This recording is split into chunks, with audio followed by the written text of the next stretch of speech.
I need space to test another guy, my fiancé demanded. So I took back my heirloom ring, erased our wedding, and moved away. 8 months later. Her public downfall was delicious. My fiancé wanted a hall pass to test drive her coworker 2 months before our $75,000 wedding, claiming she needed to explore her feelings to be sure about us.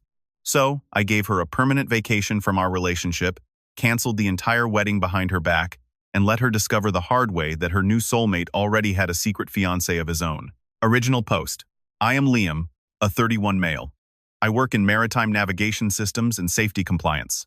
Basically, I make sure the complex software networks that keep massive commercial cargo ships from colliding in heavy fog or crashing into ports meet strict federal maritime standards. It is a highly specialized field. I spend half my life in freezing, salt-sprayed shipyards, port authority offices, and regional coastal terminals across the Pacific Northwest. The other half is spent driving up and down Interstate 5 or sitting in SEA TAC waiting for delayed flights. The job pays exceptionally well, and I am highly respected in my sector. I was engaged to Elena for 14 months, and we had been together for almost 3 years in total. She is originally from Bulgaria, came to the States for a master's degree in graphic design, and managed to stay after landing a job at a high-end marketing agency. I met her at a mutual friend's birthday party at this exclusive, overpriced rooftop lounge in downtown Seattle. She was stunning, the kind of stunning that makes you forget what you were about to say mid-sentence. She had dark hair, incredibly sharp features, and was dressed like she had just stepped off a European runway. I thought she was entirely out of my league. But she seemed genuinely interested in me. We talked for 3 solid hours that first night about everything: her difficult transition to American culture, my highly technical job that nobody usually understands, and the best hidden seafood spots in the city. She had this intoxicating way of giving you her absolute, undivided attention, making you feel like nothing else in the room mattered. I was hooked immediately. The first year of our relationship was incredible. She introduced me to her world, which consisted of elaborate, catered dinner parties with her artsy friends, where everyone dressed to the nines and the conversations were always about design and culture. In return, I introduced her to Seahawks games and dive bars along the waterfront that she pretended to enjoy much more than she actually did. We seemed to balance each other out perfectly. Looking back with clarity, I was far too accommodating. I was the one doing all the bending. She had strong, unyielding opinions about absolutely everything. Where we ate, how we spent our weekends, and especially how I dressed when we went out in public. I traded my comfortable flannels and boots for tailored linen shirts and designer shoes that I hated. I went along with almost all of it because it seemed easier than arguing. And honestly, I just wanted her to be happy. My best friend, Marcus, called me whipped on more than one occasion. I told him he was just cynical and jealous. He told me I was completely blind, but I wasn't a total pushover. When she demanded I skip my own sister's baby shower because her coworker was hosting an obscure indie film screening on the same day, I firmly said no. When she suggested I quit my lucrative career for a standard desk job because she hated me traveling so much, I told her my profession was strictly non-negotiable. I had a spine. I just kept it in storage most of the time to keep the peace. The engagement happened 14 months ago at her favorite waterfront restaurant overlooking Puget Sound. I had planned it for 2 months, coordinated secretly with the management, and had the ring burning a hole in my jacket pocket all through a tense 4-course dinner. The ring itself was a family heirloom, my late grandmother's vintage piece, featuring a flawless center emerald flanked by 2 brilliant cut diamonds. I had it professionally reset into a sleek, modern platinum band because Elena had incredibly specific, expensive tastes, and the original antique setting simply wasn't going to meet her standards. When I finally dropped to one knee, she actually teared up. She said yes before I even finished the question. But here is the kicker. She took a photo of the ring and posted it to Instagram within 40 seconds of saying yes. The picture racked up 500 likes before our dessert even arrived. She changed her social media bio to Future Mrs. before I had even asked the waiter for the check. Her parents flew in from Boston the following month to celebrate the engagement. Her dad, Stefan, was this intense, old-school Eastern European patriarch who shook my hand like he was trying to test the bone density in my fingers. Her mom, Nadia, was warmer but clearly had sky-high expectations for whoever was marrying her precious daughter. I passed the inspection, apparently. Stefan pulled me aside privately and told me he was relieved. Elena had found a stable, successful man who would provide for her and keep her grounded. I took that responsibility very seriously, maybe a little too seriously. We leased a luxury apartment together in South Lake Union, splitting the rent 70-30 since my maritime salary dwarfed her graphic design income. We immediately started planning the wedding for late August. Her parents generously offered to contribute toward the costs, which was absolutely necessary because the budget mutated into a monster within weeks. Elena had a vision. The venue had to be a specific historic estate overlooking the water. The floral arrangements had to be imported cascading orchids. The guest list swelled uncontrollably because she refused to exclude a single networking contact from her agency or her social circle. By the time we locked every vendor in, we were looking at 160 guests, a 7-piece jazz band, and a photographer who shot editorials for fashion magazines. The total budget ballooned to an eye-watering $75,000. Her parents contributed $25,000. I was on the hook for the remaining $50,000. Every vendor had massive, non-refundable deposits down. Save the dates were pinned to refrigerators across 4 different time zones. I went along with all of it. I wrote the massive checks, I nodded at silk fabric swatches, and I pretended to care deeply about the microscopic difference between champagne and ivory white, because that is what you do when you are building a life with someone. You compromise. What I did not realize was that I was the only one doing the compromising. 2 months before the wedding, everything was locked in stone. The venue was booked, the artisanal caterer was confirmed, the photographer was scheduled, and the invitations were already delivered. Her custom dress was being altered. My tailored suit was hanging in the closet. We were on the final countdown, and then Tuesday happened. I had just gotten back from a grueling 4-day inspection trip to Portland, certifying some upgraded radar avionics for a regional shipping carrier. It had been long, freezing days in a stuffy shipyard, reviewing dense documentation, running endless redundancy tests, and dealing with dockmasters who thought federal compliance was merely a suggestion. I was exhausted, but it was a good tired, the kind of tired that comes from doing a highly technical job flawlessly. When I unlocked the door and walked into our apartment, Elena was sitting dead center at our kitchen island. She had this look on her face that I had never seen before. It was serious, cold, and almost entirely rehearsed. She told me she needed to talk to me about something incredibly important regarding us and the upcoming wedding.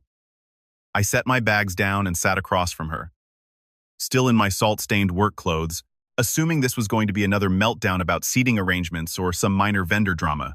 I have been doing a lot of deep thinking lately, she started, her voice unnervingly calm.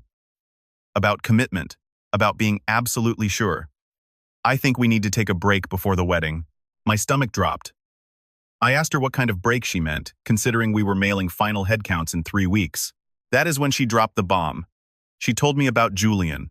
Julian was a senior project manager at her marketing agency, someone she had been working closely with on a massive rebranding campaign for the past 4 months.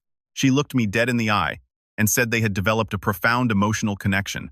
She stated that before she walked down the aisle and committed her life to me, she felt she owed it to herself to explore those feelings with Julian, just to be completely, 100% sure she was making the right choice. I sat there in stunned silence, processing the sheer audacity of her words.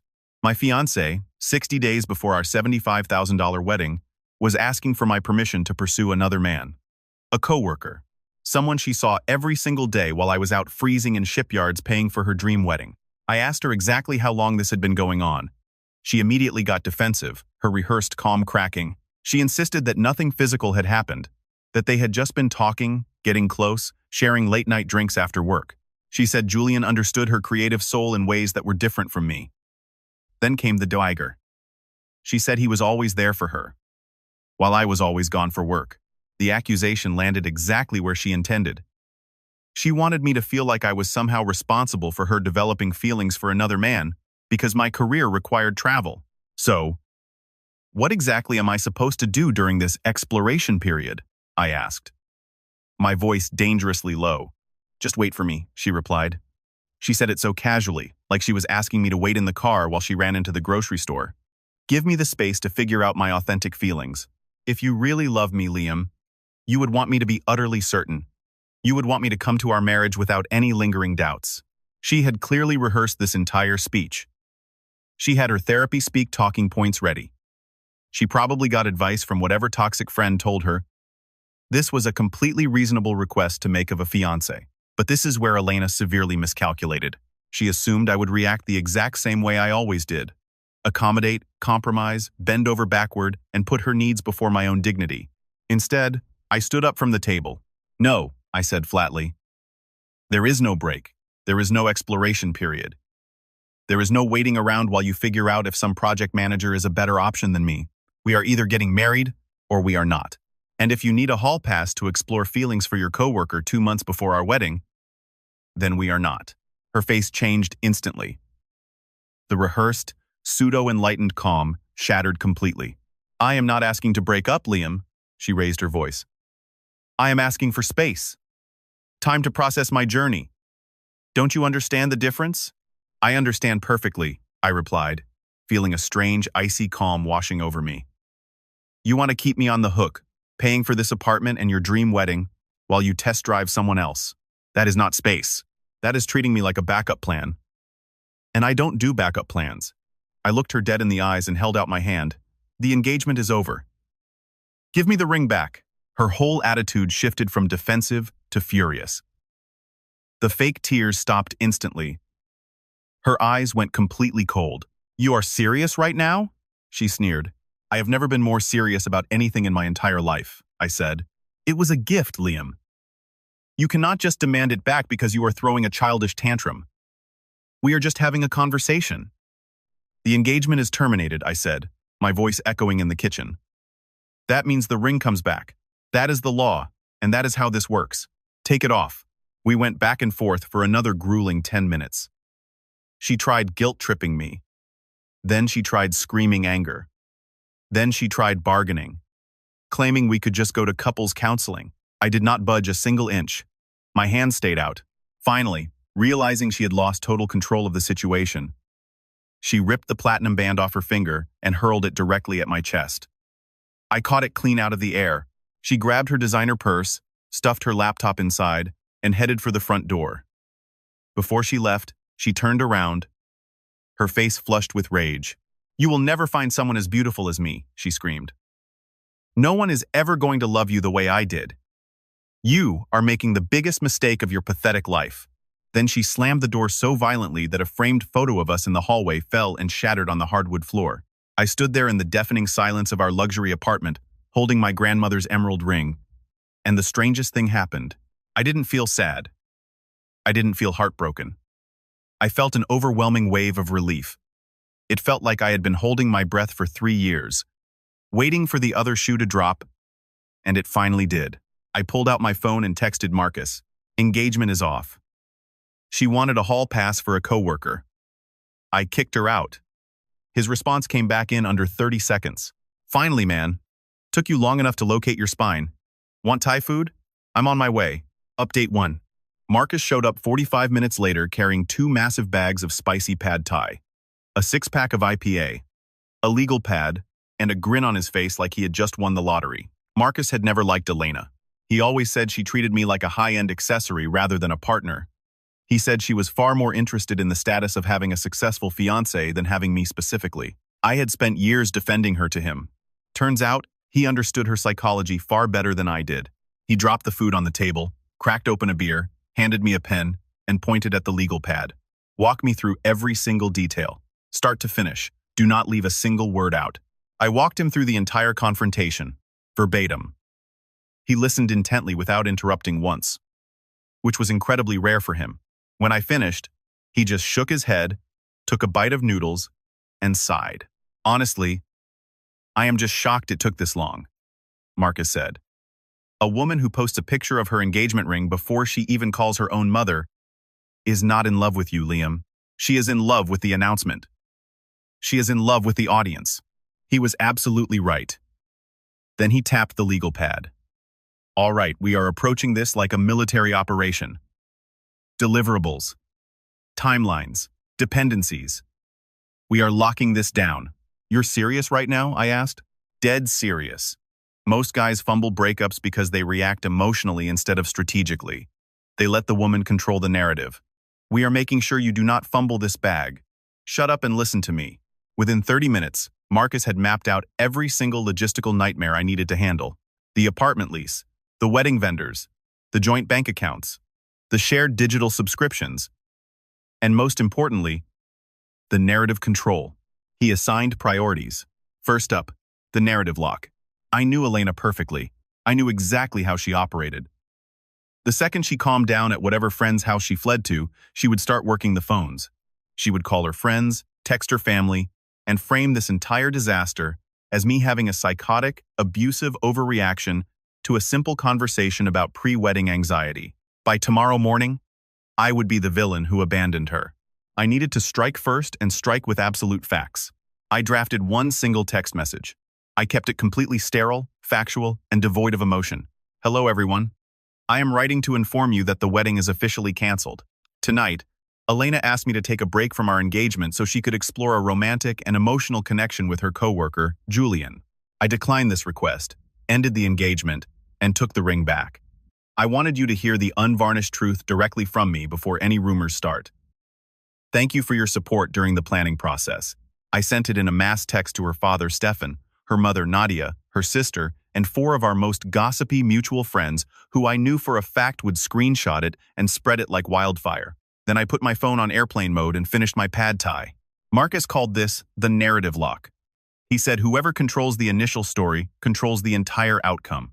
I had just made it mathematically impossible for Elena to rewrite history without looking like a delusional liar, because her own family now possessed the exact reason in writing. By the next morning, the text had done its devastating job. Her sister had screenshotted it and dropped it into their massive extended family group chat. The mutual friends had already alerted their entire social circles. One of the friends I texted actually worked in Elena's building. And by lunch, Elena's entire marketing agency knew the real reason the wedding was off. Not from rumors, but from my direct, factual statement featuring Julian's name. Elena tried to spin it anyway. She told a few people I had overreacted to her just having cold feet. But when people asked follow-up questions, her timeline fell apart. And everyone had already seen the text. Next, I turned my phone back on and called her father, Stefan. I had always respected him, and I figured he deserved a man-to-man conversation. He answered on the first ring. His voice was incredibly heavy. Is it true, Liam? What you wrote in that message? Every single word, Stefan, I replied calmly. He went dead quiet for a long time. I could just hear him breathing heavily into the receiver. Then, he asked what I needed from him regarding the massive wedding debts. I told him I would spend the day handling the cancellations, and we could split whatever deposits were strictly non-refundable. He had contributed $25,000 toward the venue and catering. I offered to cover the financial losses myself, since I was the one pulling the plug. Absolutely not, Stefan's voice barked, firm and unyielding. My daughter made this unforgivable mess. I am not letting you pay for her disgraceful mistakes. In my family, when someone breaks their honor, they bear the consequences, not the man who was wronged. Then he said something that I will never forget. He said he had raised Elena to know better than this. He said he tried to teach her that loyalty is built, not thrown away for cheap office thrills. I do not know where her mother and I went wrong, he whispered, sounding broken.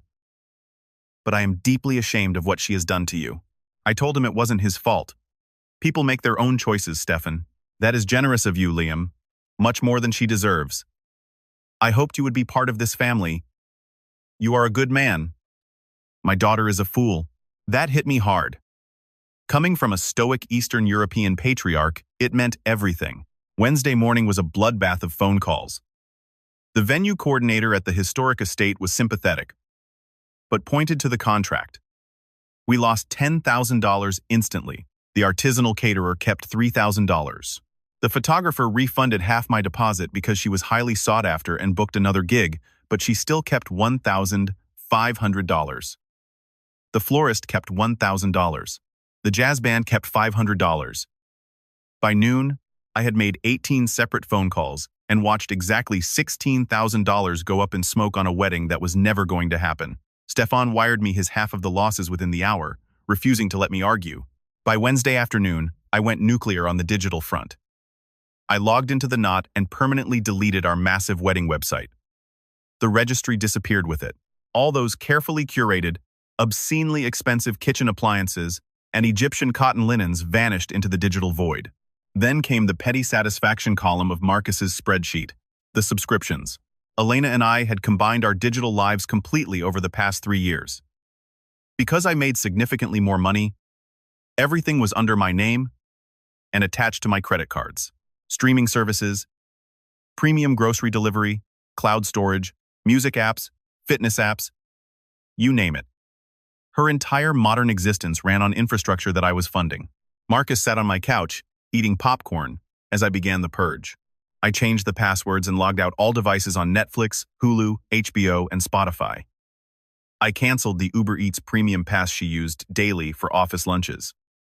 I canceled the Instacart delivery. I locked her out of the Peloton membership, but the crown jewel was her Adobe Creative Cloud and her premium Dropbox storage. She used these daily for her freelance graphic design side hustle. I changed the passwords and removed her access completely. This is better than live television, Marcus cackled, watching me click revoke accesses over and over. Why should you subsidize the life of a woman who wants to test drive another man? The fallout was instantaneous. Elena's phone calls started at 4:30 p.m. Then came the frantic texts. She had apparently tried to show a coworker our registry and found a dead link. Then she tried to log into Spotify on her commute and got booted. Then she got home to whatever couch she was surfing on, tried to open Photoshop to finish a freelance project, and was hit with a paywall. Her messages devolved rapidly from confusion to panic to absolute unhinged rage. Liam, why isn't the Hulu working? Did you delete the wedding website? My friends are asking. Liam, unlock the Adobe account right now.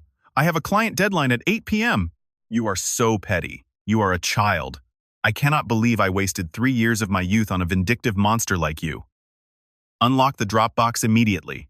She even left a voicemail where her Bulgarian accent slipped out completely in her blind rage, screaming that I was trying to financially ruin her. I didn't respond to a single message. The absolute silence drove her insane. By Thursday, she decided to retaliate. She called my company's HR department, claiming I was digitally stalking and harassing her, demanding they investigate me. Except, I hadn't sent her a single message since she walked out. HR called me in. I calmly forwarded them the PDF of screenshots, showing her unhinged, one-sided text barrage and proving I had simply removed her from accounts I legally owned. HR closed the case in 10 minutes and apologized for bothering me. She then tried calling our luxury apartment leasing office, demanding they evict me for creating a hostile domestic environment. The building manager, a veteran of Seattle tech bro breakups, told her that unless she had a police report, it was a civil matter, and hung up. She even tried to hijack the vendor refunds. She called the venue, pretending to be handling the cancellation, and asked them to route the remaining refund to her personal bank account. The coordinator, suspicious, called me to verify. I explained the situation, and the venue permanently flagged her phone number in their system. She was thrashing wildly, trying to land a punch, but she was shadowboxing. I simply wasn't in the ring anymore. Friday morning, I walked into the leasing office. I told them I wanted out. The penalty was 2 months' rent. I agreed to pay my half, but I needed her signature. I texted her a final ultimatum. I am moving out. You can take over the full $4,500 month lease yourself, or you can sign the break clause and we both walk away. You have until noon. She called me, her voice suddenly entirely different. The rage was gone, replaced by a desperate, trembling panic. Liam, please don't move out. I was hasty. Julian isn't what I thought he was. I made a massive mistake. Let's just pause the cancellation. We can fix this. The lease break document is at the front desk, I replied coldly.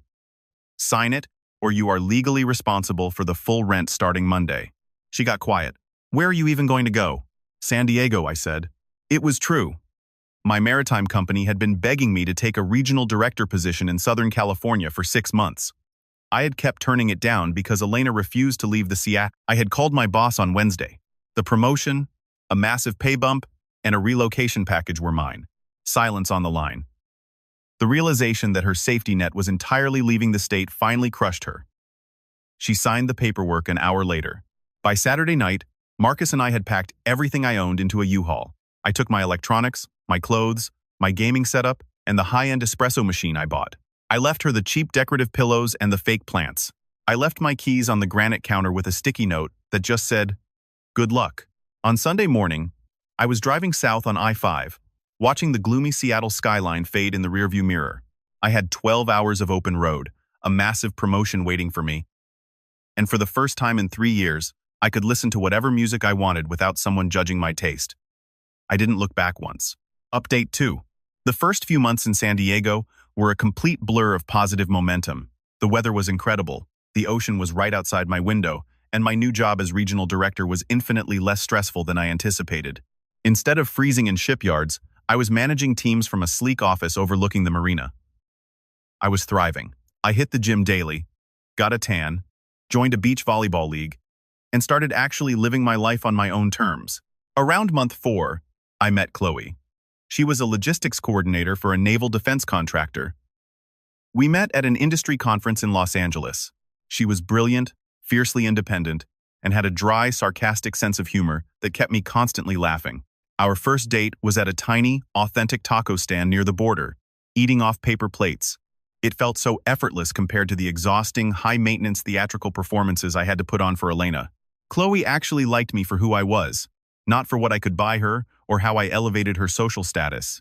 Meanwhile, Marcus kept me thoroughly updated on the spectacular implosion of Elena's life back in Seattle. After I left, Elena doubled down on Julian. She figured since she had blown up her entire engagement and lost her luxury apartment over him, she had to prove to everyone that it was worth it. They officially started dating. She plastered him all over her social media, posting endless photos of their authentic connection, trying desperately to control the narrative that they were soulmates who just found each other in difficult circumstances. Then, week 8 happened. The karma nuke detonated. It turned out, Julian had a fiancé, not an ex-fiancé, a current, highly active fiancé living in Boston. They had been engaged for over a year and were planning a massive winter wedding. Julian had been using his business trips to Seattle to play bachelor. Elena, the woman who demanded a hall pass to test drive a soulmate, was nothing more than a temporary side piece for a guy who was bored of his actual relationship. The Boston fiancé found out because of Elena's incessant need to post on social media. Elena had posted a romantic geotagged photo of 2 wine glasses at a specific Seattle bar. The fiancé, who was already suspicious of Julian's distant behavior, did some aggressive Instagram sleuthing.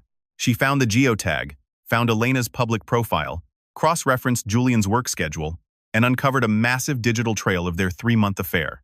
The fiancé did not handle it privately. She went scorched earth. She commented on every single one of Elena's photos, tagging mutual friends, colleagues, and even Elena's family members. She posted screenshots of Julian's text messages where he mocked Elena's desperation. She posted the hotel receipts. She exposed the entire fraudulent relationship for the whole world to see. Everyone in Elena's carefully curated social circle found out simultaneously that she had thrown away a devoted fiancé and a $75,000 wedding for a man who was actively playing her for a fool. To make it infinitely worse, Julian completely threw Elena under the bus to save his own skin. When confronted by his Boston fiancé, he claimed Elena was a delusional, obsessed coworker who was aggressively stalking him. He told everyone that she had misread his professional politeness as romantic interest, painting her as an absolute psychopath. He sacrificed her reputation instantly to save his own engagement. Elena was publicly humiliated on a scale I cannot even comprehend. Her pristine European chic image was obliterated. She went completely dark on social media. 3 weeks later, her marketing agency quietly let her go. Officially, they called it a departmental restructuring. Unofficially, Marcus found out that several high-profile clients had demanded a new project manager because they did not want their brands associated with the woman whose messy, home-wrecking personal life was trending across local industry channels. She lost her fiancé, her apartment, her reputation, and her career, all within 3 months of asking for a hall pass. Fast forward to 8 months after the breakup. My maritime company sent me back to Seattle for a massive 3-day compliance summit. I was staying at a luxury hotel downtown, all expenses paid by the company. The summit went perfectly. On my final night, Marcus insisted we get dinner to celebrate my recent promotion to senior director. He booked us a table at a brand new, incredibly exclusive seafood restaurant right on the waterfront. We were sitting there, drinking expensive scotch, laughing about old times, when I saw her. Elena was sitting exactly 3 tables away with 2 women I didn't recognize. I almost didn't recognize her at first. The glowing, arrogant confidence she used to radiate was entirely gone. She looked exhausted. She had lost a noticeable amount of weight, and not in a healthy way. Her outfit, which used to be exclusively designer, looked like something off a discount rack. She was laughing too loudly, constantly scanning the room, trying desperately to project the image of a successful woman, but it looked incredibly forced. I debated leaving, but Marcus spotted her and practically kicked me under the table. Do not move a muscle, he whispered, grinning like a demon. The universe has delivered a gift. Sit up straight and enjoy the show. About 20 minutes later, she finally noticed me. I watched the fake smile literally slide off her face. She panicked, quickly pulled out her phone to use the camera as a mirror, frantically adjusted her hair, and then summoned the courage to walk over to our table. Marcus leaned back, took a slow sip of scotch, and didn't say a word. Liam, she said, her voice lacking all of its old authority. I didn't know you were back in Seattle. I didn't stand up.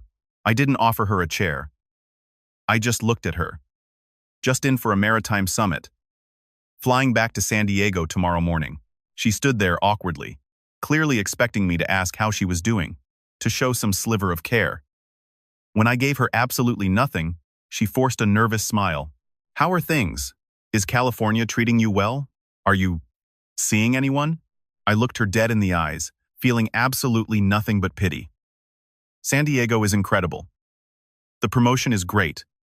And yes, I am seeing someone. Her name is Chloe. It is going exceptionally well. The microscopic flinch in her eyes was everything. In that exact second, she realized that the backup plan she secretly hoped was still pining for her had completely moved on and upgraded. Are you happy, Liam? She asked, her voice cracking slightly. Truly happy? Happier than I have been in years, Elena, I said simply. She swallowed hard, looking down at the table. I have thought a lot about everything. I know now what I did.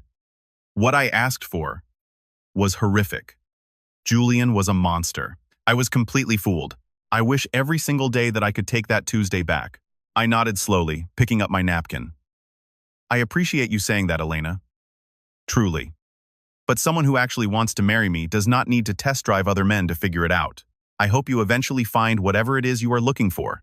Then, I turned my body back toward Marcus, picked up my fork, and resumed eating my halibut. I completely dismissed her. She stood there frozen for 5 agonizing seconds, realizing there was absolutely no angle left to play, no manipulation left to leverage. She turned around and walked out of the restaurant without another word, leaving her friends at the table. Marcus waited until the door closed before he started laughing so hard he choked on his scotch. I am telling this story at my wedding, your wedding, and my own funeral, he wheezed. I flew back to sunny San Diego the next morning. Chloe was waiting for me at the arrivals curb in her Jeep, looking gorgeous in a simple t-shirt and jeans. She kissed me, asked how the summit went, and we drove down the coast to get tacos. I looked out at the Pacific Ocean, holding her hand, and realized that Elena asking for that hall pass was the greatest gift anyone has ever given me. Tup comments. User 1. The fact that she tried to act like a victim after her own dad told you she was a fool is mind-blowing. The absolute audacity of this woman to demand you pay her rent while she dates her coworker. The bullet utterly dodged. User 2. The digital eviction is the most satisfying petty revenge I have ever read on this app. Locking a graphic designer out of her Adobe Cloud while she's trying to cheat on you is a masterclass in modern warfare. Marcus is a legend. User 3. Julian throwing her to the wolves to save his own engagement is the dictionary definition of poetic justice. She wanted to play games with a cheater, and she won the grand prize, public humiliation and unemployment. Hope you and Chloe have a great life in SD. Guys, we are so close to hitting 100,000 subscribers on this channel. If you are not subscribed to the channel, please consider subscribing. It really helps hit that 100,000 mark. Thanks for making this dream come true.